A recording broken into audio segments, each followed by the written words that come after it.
And welcome to Hannity. And tonight, the state of America, the Democratic Party is a nationwide embarrassment. Their policies, they are god-awful. They're terrible. Their views extreme. Their rhetoric disgusting. And their tactics are cringeworthy at best. And then to make matters worse, in this off-year election, they're sending in candidates that are woke, a joke, and they all want all of their constituents to be broke.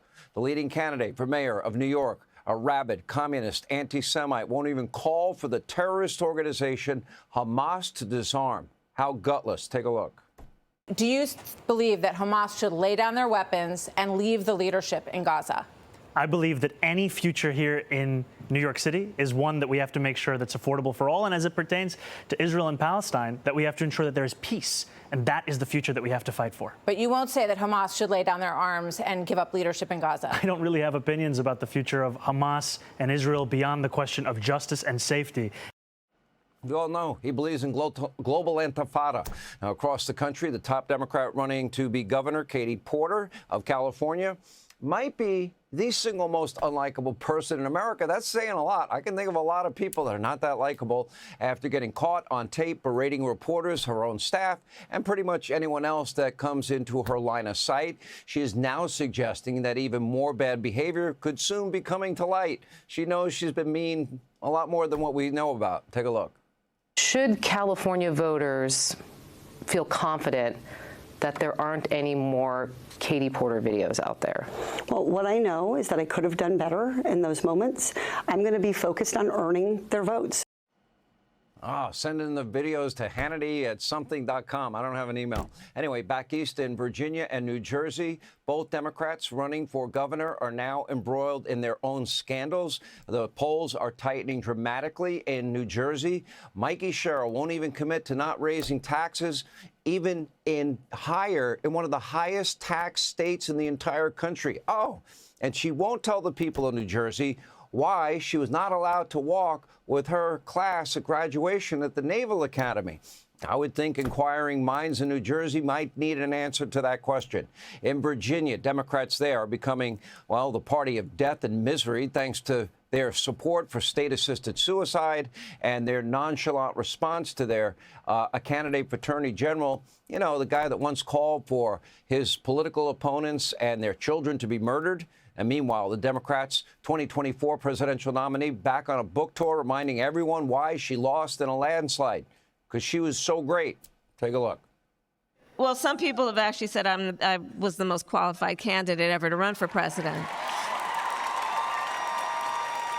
I like the some people say. Very nice, but go ahead. I'm just speaking fact. Oh, really? Okay, coming up, we're going to have a full rundown of this dumpster fire now burning hot inside the Democratic Party. But first, let's turn our attention to the Democratic dumpster fire that is Capitol Hill. Last night, they filmed themselves making a lot of noise, heroically marching to Speaker Johnson's ceremonial office inside the Capitol. By the way, he wasn't there. Take a look. Swear her in! Swear her in! Swear her in! Swear her in! Swear her in! Swear her in! Swear her in! Swear her in! All right, other than a desperate ploy for attention, no one really seems to know what their goals were. Speaker Johnson, as I said, wasn't there. The House, they already passed a bill to keep the government open. In reality, it's Senate Democrats that are now responsible for the shutdown, hence the name the Schumer shutdown. And tonight, they are still blocking Republicans and other Democrats from getting the 60 votes they needed to pass a continuing resolution. Now, they certainly won't be opening the government before their radical base is taking to the streets all around the country for massive protests all weekend, like the summer of 2020. Why would the Democrats ever alienate what is now their extreme radical voters? They can't win without them. So they never would dare criticize them. That's why they didn't criticize them. They won't stop. They shouldn't stop. And we're not going to stop supporting the rioters hurling bricks and rocks at and Molotov cocktails at cops and killing people and looting stores and billions in property damage. But that's not stopping House Minority Leader Hakeem Jeffries, he's really leader in name only, for waxing poetic about his noble cause. Take a look. House Republicans shut the government down. Then they ran out of town. And for the last 3 weeks, they're nowhere to be found. What more can I say? You deserve better. Oh, you deserve better. They actually had a vote in the Senate yesterday, and they already did it in the House. So we are clear. Here's a list put together by the Speaker's office detailing the Democrats' actual demands to open the government. Apparently, they will only reopen the government if they get a whopping $200 billion of your tax dollars for health care benefits for illegals. They also want permanent emergency Obamacare COVID subsidies. Remember, they were supposed to be temporary. $500 million for PBS and NPR. $4 million to LGBTQ democracy grants in the Balkans. $2 million for feminist democratic principles in Africa. Not sure what that means. They want $1.5 trillion total in new spending to open the government for a whopping 7 weeks.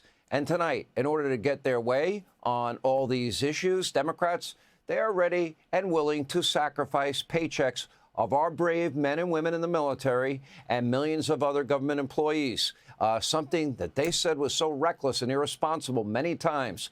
In fact, according to an Axios report, Democrats are calling Trump's efforts to pay our troops during the shutdown illegal. Okay, make no mistake, Democrats have totally lost the plot. In an effort to resist Trump, placate their radical base, they champion what? The men's rights to play women's sports and be in women's locker rooms, so-called rights of illegals like Abrego Garcia, over your family's safety and security. They still cling to this defund, dismantle, no bail idiocy. Oh, and reimagine the police. They voted for the largest tax cut in the history of our country. Rather, they gave us the largest tax increase in history. Now, this is not just my opinion. Nope. Democrats are now hemorrhaging support ahead of the midterms. And when their own liberal networks and supporters are, blaring sirens, maybe they should pay attention. Take a look.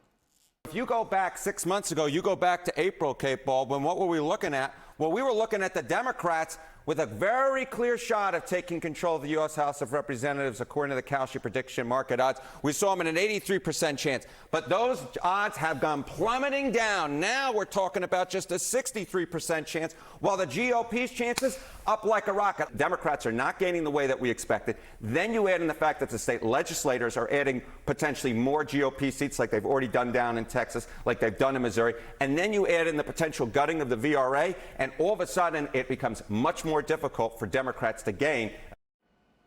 All right, but it does get worse for Democrats. A foolish plan from Newsom and other party leaders to squeeze out a few more Democratic seats from an electoral map already heavily gerrymandered in favor of Democrats. That is now backfiring also in a major way. Take a look. If you offset California and Texas, Missouri and Utah, North Carolina and Maryland, everything left over is an advantage to the Republicans.